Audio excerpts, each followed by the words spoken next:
Karena waktu saya pelajari dulu, alasan orang Kristen mengatakan Yesus itu Tuhan karena dia itu lahirnya tidak punya ayah. Sayangnya orang Nasrani tidak konsisten. Mestinya setiap anak yang lahir tidak punya ayah Tuhan juga itu. Kemudian alasan yang kedua, karena Yesus itu bisa menghidupkan orang mati. Tidak mungkin manusia bisa menghidupkan orang mati. Itulah alasannya menjadi Tuhan. Tapi dalam Alkitab saya baca bahwa Yesus itu bukan satu-satunya yang pernah menghidupkan orang mati. Ada nabi yang lain yang bernama Nabi Eliasa. Coba Bapak Pendeta baca dalam kitab 2 Raja-Raja pasal 13 ayat 21.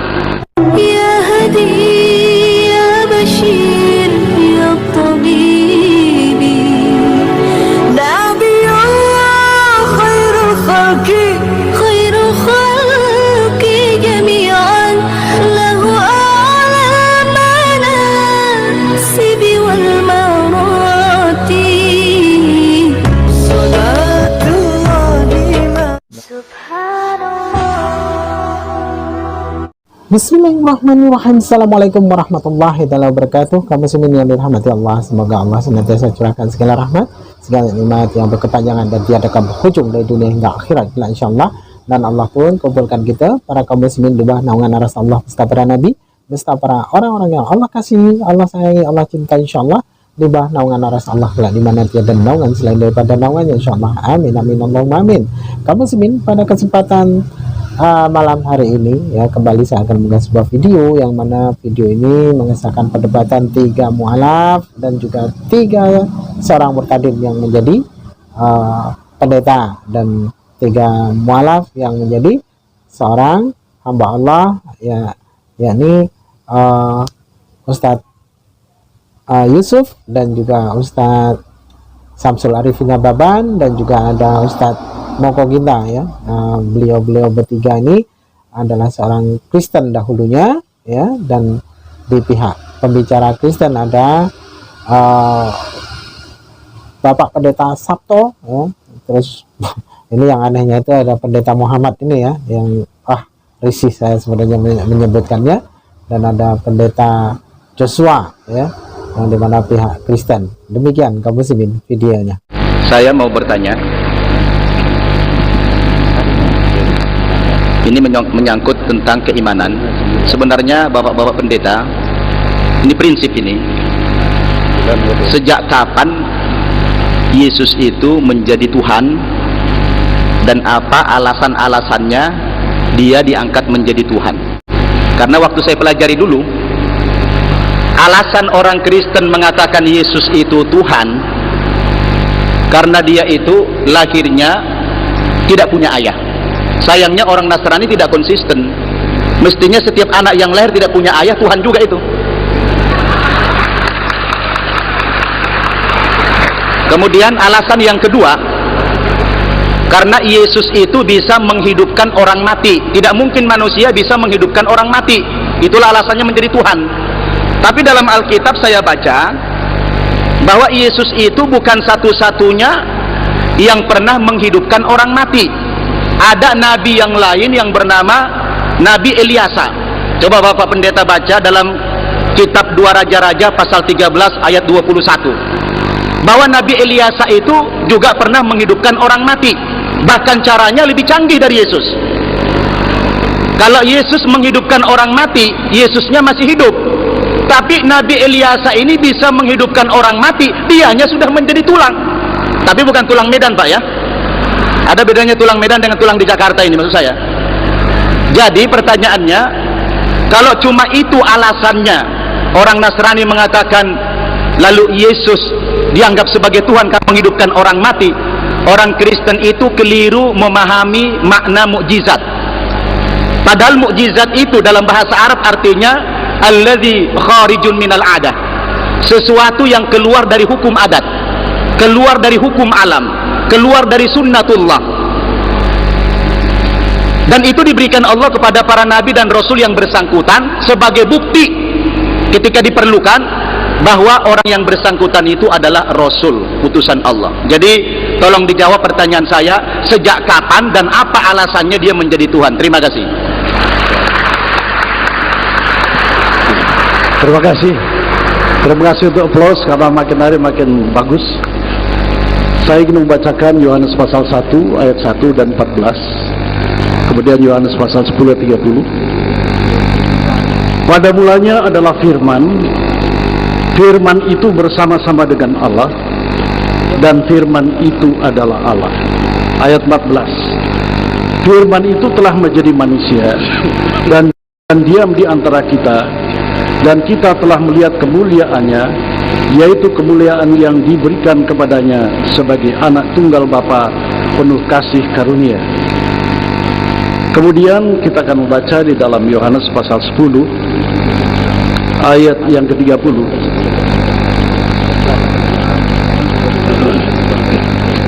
Yesus berkata, "Aku dan Bapa adalah satu."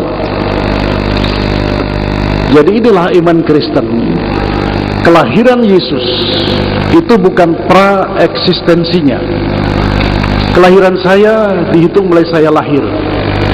Tapi kelahiran Yesus atau Isa, Maulid Isa Al-Masih alaihi salam itu bukan pra-eksistensinya, karena sebelum menjadi manusia, dia itu adalah firman atau sabda atau logos atau kalimah. Nah, firman ini turun ke dalam dunia, nuzul ke dalam dunia, dan firman ini menjadi manusia dalam konteks sejarah manusia. Dan ketika Yesus di dalam dia menyaksikan bahwa aku dan Bapa adalah satu, dan segala kuasa yang ada padanya itu adalah diberikan kepadanya. Jadi firman atau mimra atau kalimah itu telah menjadi manusia, kalimatul mutajasad. Dan kuasa surgawi dan kuasa duniawi itu ada di dalam tangan Yesus Kristus, yang sebelumnya adalah firman, dan firman bersama-sama dengan Allah. Itu adalah satu misi Allah untuk penebusan Allah kepada umat manusia di dalam konteks sejarah manusia. Terima kasih. Jadi dengan dalil ini Pak Muhammad Fattah mengakui Yesus itu adalah Tuhan. Dengan dalil tadi, pada mulanya adalah firman, firman itu bersama-sama dengan Allah, dan firman itu adalah Allah. Dalam teologi Kristiani, firman diartikan sebagai manusia, firman yang hidup atau manusia, karena dalam ayat 14-nya dipertegas firman itu telah menjadi manusia. Dengan demikian, dari dalil ini, di dalam diri Yesus itu ada unsur ketuhanan, kan begitu. Dari segi redaksi ayat ini saja pun sudah janggal, Pak. Pada mulanya adalah firman, berarti Yesus. Pada mulanya adalah Yesus. Yesus itu bersama-sama dengan Allah, bersama-sama, dan Yesus itu adalah Allah. Bagaimana mungkin bisa diterima oleh akal? Tadinya berpisah, kemudian bersama-sama, lalu menyatu. Sungguh aneh ayat ini sebenarnya. Pada mulanya saya bersama-sama dengan Yusuf, dan saya adalah Yusuf. Ini saya pikir lebih bingung lagi. Oke, itu menyangkut keyakinan Bapak, tapi harus lebih ilmiah sebenarnya. Karena begini, kalau memang Yesus itu Tuhan, kenapa di dalam Injil Markus dia tidak tahu kapan hari kiamat terjadi? Apa ada Tuhan tidak tahu kiamat kapan terjadi? Jadi ini perlu dipertanyakan, Pak. Coba Bapak tanya kepada pendeta yang lebih tinggi lagi, apa iya seorang Tuhan ya tidak tahu kapan hari kiamat terjadi? Padahal yang membuat kiamat itu dia. Kok dia tidak tahu kapan terjadi? Coba Bapak baca dalam Injil Markus pasal 13, ya, Injil Markus pasal 13 ayat 32, atau Injil Matius pasal 24 ayat 36. Jadi Yesus itu tidak tahu kapan hari kiamat terjadi. Nah, coba Bapak jawab. Terima kasih. Saya tertarik sekali dengan Bapak mengatakan aku dan Bapak adalah satu. Di dalam Injil Yohanes kata aku dan Bapa ada satu. Kalau memang Yesus itu menyatu dengan Allah, menyatu dengan Bapa, tentu jadi pertanyaan ketika Yesus di tiang salib, ya, dia ada mau mati, dia kan teriak, Eli Eli lama sabaktani, artinya Tuhan Tuhan, mengapa engkau meninggalkan aku? Nah, kalau memang Yesus bersatu dengan Allah, ya Tuhan mana yang dia panggil? Tuhan mana yang dia panggil? Ini membuktikan bahwa Yesus dan Tuhan itu tidak menyatu. Kalau Yesus juga dan Tuhan, ya, menyatu, kita lihat dalam Yohanes 5 ayat 30, apa katanya? Kata Yesus ini, Yesus yang ngomong loh, bukan saya ini, saya hanya bacakan. Aku tidak bisa berbuat apa-apa dari diriku, ya. Aku menghakimi sesuai dengan apa yang aku dengar dan penghakimanku adil, ya. Sebab aku tidak menuruti kehendakku sendiri, melainkan kehendak Dia yang mengutus aku. Nah, kalau Yesus dan Tuhan itu menyatu, lah sekarang mana ada Tuhan kok nggak bisa berbuat apa-apa dari dirinya, ya kan? Mana ada Tuhan yang tidak bisa menuruti kehendaknya? Kalau dijawab Yesus itu manusia 100%, Tuhan 100%. Nah, pada saat dia mengucapkan ini, Tuhannya kemana? Tuhannya kemana? Apa keluar dulu dari badan dia? Kalau dia Tuhan tetap menyatu, mestinya Yesus tak maha tahu. Masa ada Tuhan tidak bisa berbuat apa-apa? Tuhan nggak bisa menurut kehendak. Yang benar kata Yesus di bawah, ya, melainkan karena Dia yang mengutus aku, ya. Kalau Yesus nggak tahu wajar, karena kata Yesus dia hanya seorang utusan, seorang nabi, seorang rasul. Wajar kalau dia nggak tahu. Kalau Yesus menyatu dengan Tuhan, mesti dia tahu dong. Nggak mungkin dia nggak tahu kan. Di Yohanes 1 ayat 1-14 kata Yohanes, pada mulanya lah firman itu bersama Allah, firman itu adalah Allah. Kemudian ayat 14, firman itu telah menjadi daging dan tinggal dan hidup di antara kita. Yohanes 1 ayat 1 dan 14. Saya punya Injil namanya The Five Gospels, buatan Amerika, 5 Injilnya kan.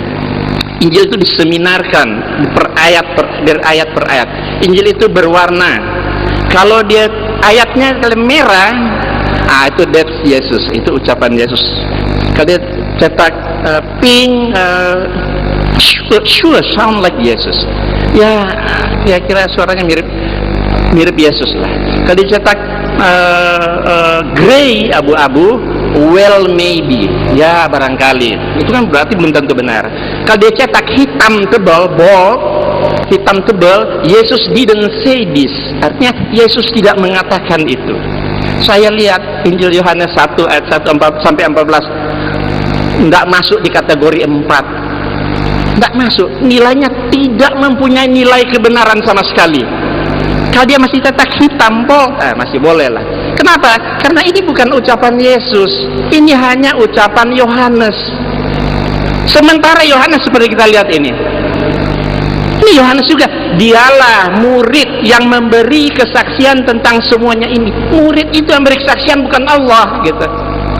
Jadi Injil itu ditulis bukan atas bimbingan Roh Kudus kepada penulis. Oh enggak, banyak Injil ditulis bukan dari bimbingan Roh Kudus. Ini dialah murid yang memberi kesaksian tentang semuanya ini dan yang telah menuliskannya, dan kita tahu bahwa kesaksian itu benarnya itu siapa? Walau alam nggak tahu. Nah, Yohanes 5 ayat 19 ayat 35. Dan orang yang melihat hal itu sendiri yang memberikan kesaksian ini, dan kesaksiannya benar, dan ia tahu bahwa ia mengatakan kebenaran supaya kamu juga percaya. Nah, dan orang yang melihat kesaksian itu, siapa orang itu? Ya, walau alam nggak tahu.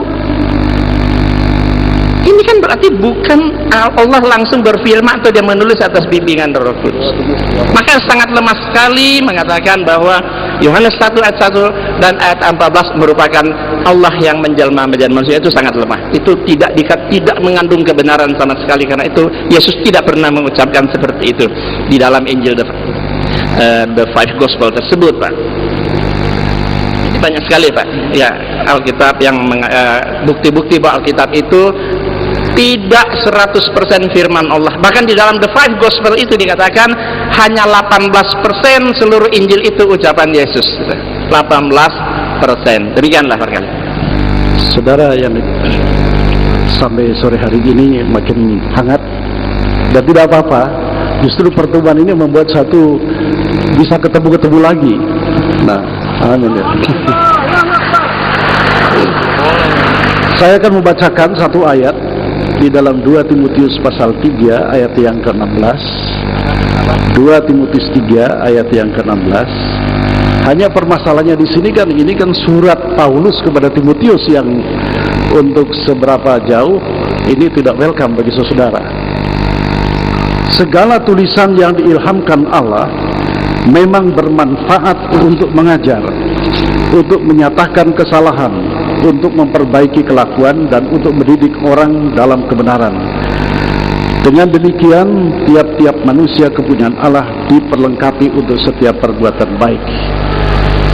Jadi meskipun inilah tulisan Paulus kepada Timotius, terpaksa saya harus menjawabnya, segala firman, segala tulisan yang diilhamkan Allah.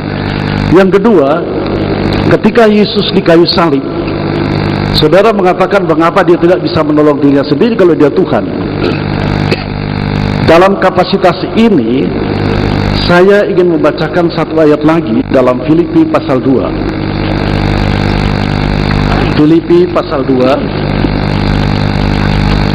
supaya kita mengetahui bagaimana siapa yang di kayu salib ini. Filipi pasal 2, dan ini ayat saya imani meskipun mungkin saudara tidak berkenan. Pasal 2 ayat yang ke-8, dan dalam keadaan sebagai manusia ia telah merendahkan dirinya dan taat sampai mati, bahkan sampai mati di kayu salib. Dalam keadaannya sebagai manusia, bukan sebagai Tuhan, karena kehadiran Yesus di dalam dunia itu membawa misi untuk penebusan, yaitu bagi orang-orang yang berdosa. Jadi pada waktu putus nafas, itu segala dosa manusia di dunia itu ditumplekkan kepada dia, dan Bapa di sorga atau Allah itu tidak mau melihat dosa. Harus ada risikonya. Maka itu Yesus berkata, Eli Eli lama sabachthani. Tetapi setelah Yesus mengucapkan itu putus nafas, dia harus menggantikan dosa-dosa atau manusia yang seharusnya harus dihukum, ditanggung sendirinya. Tetapi karena Yesus itu suci juga menurut Al-Quran dalam surat Maryam 19, maka ketiga hari telah wafat dia dibangkitkan kembali, karena bumi tidak mungkin akan menutup dia sebagai orang yang suci. Itulah argumentasi yang bisa saya sampaikan. Terima kasih. Sebenarnya Pak Muhammad Fattah, Pak Pendeta, semua dalil-dalil yang Bapak kemukakan itu tentang ketuhanan Yesus adalah mengacu kepada surat-surat kiriman Paulus kepada jemaat-jemaatnya di daerah yang berbeda-beda. Sementara kita baca dalam Kisah Para Rasul, bagaimana kesaksian Paulus itu, dia bertaubat 3 kali, dia memberikan kesaksian dalam Kisah Para Rasul. Bapak bisa buka nanti Kisah Para Rasul pasal 9, Kisah Para Rasul pasal 22, dan Kisah Para Rasul pasal 26. 3 kali Paulus itu memberikan kesaksian bahwa dia bertaubat dan sudah bertemu Yesus. 3-tiganya tidak ada yang akurat pun. Bagaimana mungkin Bapak menjadikan rujukan dalil-dalil yang dari Paulus, sementara dia sendiri bercerita pengalaman masuk Kristen, menjadi pengikut Yesus? Itu tidak ada yang akur satu sama lain. Saya ada membaca salah satu buku ungkapan dari Uskup John Selby Spong dari Amerika Serikat. Dia katakan begini, kalau Tuhan yang saya sembah adalah Tuhan seperti yang digambarkan oleh tokoh-tokoh gereja, maka Tuhan tersebut bukan hanya tidak dapat dipercaya, tapi juga tidak pantas untuk saya sembah. Kata beliau, kami para ilmuwan adalah mayoritas orang-orang beriman yang diam karena tidak punya otoritas di gereja, yang makin lama makin sulit untuk menjadi anggota gereja sekaligus menjadi orang yang berakal. karena ajarannya tidak rasional tadi. Hati saya tidak mungkin mempercayai sesuatu yang ditolak oleh akal sehat saya. Ini kata John. Kemudian Profesor Gulder mengatakan, beliau ini guru besar ilmu perjanjian baru di Inggris, saya terpaksa harus meninggalkan agama Kristen dan dengan terpaksa pula menjadi ateis daripada menyembah Tuhan seperti Yesus yang sedemikian kecil untuk menjadi Tuhanku dan Tuhan alam. Jadi Bapak Pendeta, bayangkan seorang uskup dia menyatakan yang seperti ini karena dia sudah sangat meragukan eksistensi ketuhanan Yesus itu sendiri. Oleh karena itu kami menganggap bahwa dalil yang Bapak kemukakan tadi harus Bapak kembali mempertanyakan kapasitas Paulus itu sendiri yang dia adalah dalam memberikan kesaksian itu. Terima kasih. Tapi saya ingin mengingatkan ada beberapa hal yang perlu kita perhatikan bersama. Satu, istilah Alkitab dalam Al-Quran ada artinya. Satu, Alkitab artinya wahyu Allah yang diturunkan kepada para nabi dan rasulnya, yang kemudian dihimpun jadi yang disebut kitab suci. Kedua, Alkitab artinya catatan amaliyah manusia yang dikerjakan oleh malaikat atas perintah Allah. Yang ketiga, Alkitab tulisan manusia sendiri seperti yang dibacakan surat Al-Baqarah 79, surat Al-Imran 78. Jadi orang menulis ini kitab saya ini, yang nulis saya ini. Jadi ada tiga arti ini. Di samping itu nanti ada penurunannya, arti utul kitab. Ini kitab saya ini kitab. Kan nanti ada yang iman, ada yang kafir. Yang ketiga, ahli kitab. Ahli kitab itu bukan orang pinter kitab. Ahli kitab perusak wahyu Allah. 37 kali dia pakai dalam Al-Quran. Lalu yang keempat, umul kitab. Umul kitab ada tiga artinya. Satu, kitab induk kepunyaan Allah. Kedua, umul kitab artinya surat Al-Fatihah. Ketiga, umul kitab artinya ayat muhkamat, surat Al-Imran ayat 7. Itu yang perlu saya perhatikan. Yang kedua, tadi pertama kali yang disinggung masalah surat Al-Maidah ayat 68. Ini perlu saya ingatkan, dan saya secara pribadi sudah kirim surat kepada Departemen Agama. Terjemah Departemen Agama atas bantuan saudara Bia itu berbeda terjemahnya dengan terjemah Departemen Agama yang pertama yang 3 jilid. Nah, saudara kita dari Nasrani itu menggunakan terjemah yang dari bantuan Saudi Arabia. Hei ahli kitab, kamu tidak dipandang benar-benar beragama sehingga kamu melaksanakan, menegakkan Taurat, Injil dan Al-Quran. Terjemahnya begitu. Jadi Al-Quran di sini perlu dikoreksi karena bahasa Arabnya itu bukan begitu. Dan tafsir bahasa Arab juga ada yang semacam itu, saya juga tahu. Lihat tafsir Sofatul Tafasir dan tafsir Ibnu Katsir. Ini sama dengan terjemah dari Departemen bantuan dari Saudi Arabia. Ini perlu kita koreksi, tapi yang lain tidak. Yang ketiga, kata Tuhan. Kita orang Indonesia mengatakan Tuhan, menyebut Yesus Tuhan. Sini bantah Tuhan.